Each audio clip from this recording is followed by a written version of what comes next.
ہاں جی، میں آپ سے یہ پوچھ رہا ہوں بھائی کہ آپ حضرت عمر کے بارے میں بات کرتے ہیں کہ بھائی وہ غلط تھے، تو میرا سوال یہ ہے کہ حضرت عمر کو آپ صلی اللہ علیہ وآلہ وسلم نے دعا میں کیوں مانگا؟ ٹھیک ہے، پھر ایک نہیں حدیث نہیں آتی ہے. مانگا نا، نہیں مانگا بھائی. دیکھیں دنیا میں تاریخ میں جھوٹی احادیث بہت ہیں، جھوٹی احادیث بہت زیادہ ہیں. جو شخص جنگوں سے بھاگ جاتا ہے، ٹھیک ہے نا.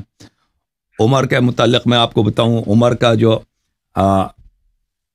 میں آپ کو بتاؤں عمر کے متعلق، ایک منٹ. ہاں، کہ آپ لوگ جو کہتے ہیں نا کہ عمر اللہ سے اس کو مانگا ہے، آپ کی اپنی کتابوں میں عمر کے متعلق کیا لکھا ہے؟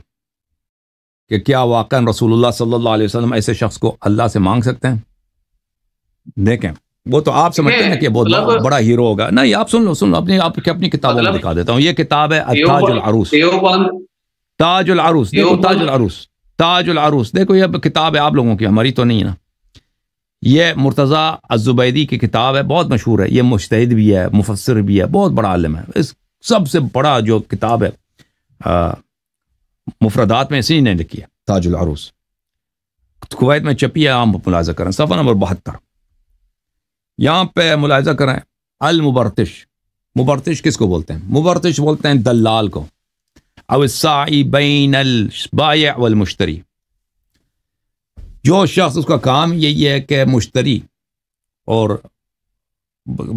گاہک اور فروخت کرنے کے درمیان، اس کے درمیان جا کے باگتا پڑتا ہے، ٹھیک ہے نا.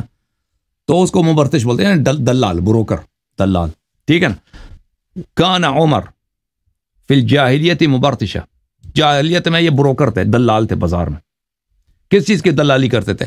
کان یکتری للناس الابل والحمیر ویاخذ علیہ جعلہ. اس کا کام یہ تھا بھائی کہ جس کو گدے کی ضرورت ہوتی نا، گدوں والوں کے بازار میں، یہ اس وہاں پہ دلال تھا. کسی کو وہ گدا کرائے، کیونکہ اس زمانے میں یہ تھا نا کہ قافلے بہت آتے تھے، قافلوں پہ مال لے کے جانا. کسی کو خچر کی ضرورت ہے، کسی کو گدے کی ضرورت ہے، اس کے لیے کسی نے گدا خریدنا ہے، کسی نے کرائے پہ لینا.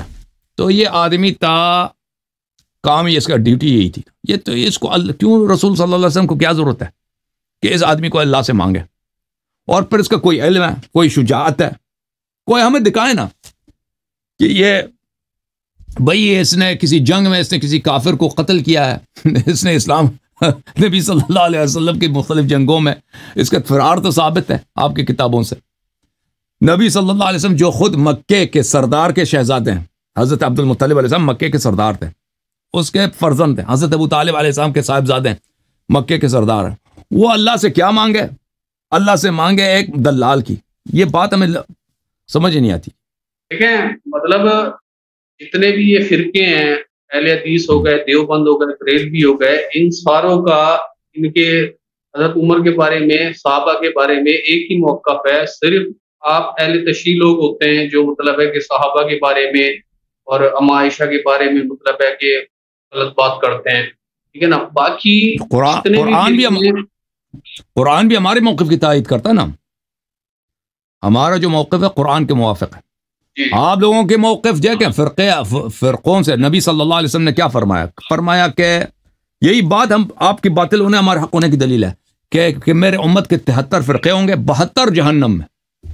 ہائے ہائے ہائے، 72 جہنم میں اور ایک فرقہ جنت میں، ایک فرقہ جنت میں.